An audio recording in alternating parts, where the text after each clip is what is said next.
Is your life very interesting to you? If it were made into a film or a TV show, would it be one that you even want to watch? Are you leading an exotic life, or do you want to lead an exotic life? Now, I know we're having a pandemic right now, so I'm not talking about life in the pandemic, but before the pandemic hit, was your life interesting to you, or were you happy with it? Unfortunately, I know that a lot of people are going to say, nah, it wasn't that interesting, or it was kind of shit, or, they're maybe content, but things could have been a lot better. Well, what I want to propose to you is that writing a life manifesto can be one of the strongest tools that you can create yourself to self-guide, overcome imposter syndrome, and make yourself feel better no matter what kind of past you've had. So when I was 22, I was obsessed with the idea of living an exotic life. I wrote it down in my diary one day, and I was just like on a coffee break or something, and I wrote, I want to live an exotic life, and I felt filled with this inspiration, like, oh, I want to travel the world, and okay, I'm not going to have kids because that's going to be a conventional lifestyle. It just forces that conventional lifestyle on you. And I want to meet lots of creative people, and I want to do creative things, and I just want this weird, colorful, crazy life of strange and unconventional experiences. And for the most part, I feel like I did live that life for a long time. But what I realized was that an interesting and exotic life, it wasn't about what I was doing or the activities. It was actually the narrative that I was telling myself. It was the story.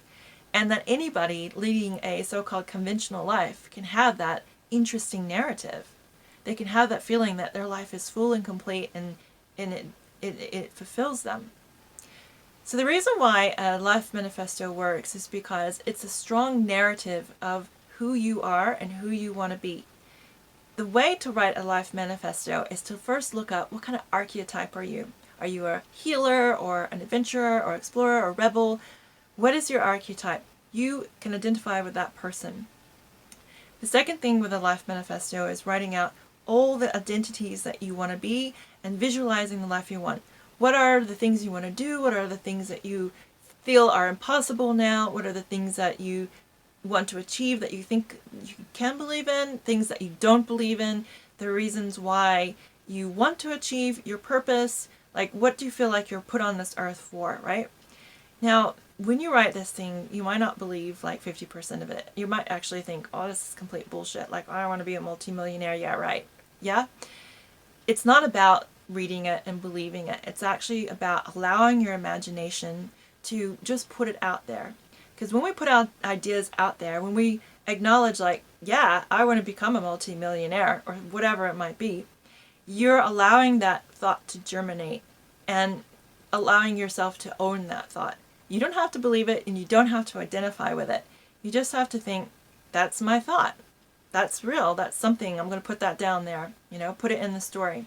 And then you write your life how you would like it to be. So this is a really fun exercise, and I practice this every single day. I have a life manifesto in a Google Doc, and I've refined it and refined it and refined it, and I look at it. I look at it every single morning, guys. I do not start a morning without looking at this thing. And it's just like often a bullet point list of the things that I'm aspiring to. And half of it I don't really believe are ever going to come true, but hey, I'm going to write it down there anyway because who knows, right? And the weird thing that happens though is when you read a life manifesto like this every single morning is you actually do start believing a lot of it. You do start believing in your own strengths, and you do start believing in the identity that you're aspiring toward. And then when you believe in the identity that you're aspiring toward, your habits and your behaviors will start to change. And that's one of the really, really strong and actually scientifically proven things about having a strong identity. I know this because one of my clients is a psychologist, and we're always talking about how your behaviors and your habits, they come from your sense of identity, which is rooted in your sense of self-worth. So you have to start with your self-worth. And what I want to add as a caveat here, because I'm a big fan of self-help and self-improvement, but I know a lot of people aren't, and it doesn't resonate with people. And I wanted to say that I don't think there's any self-advice or any self-help or any self-improvements that's ever going to be stronger than what comes from within.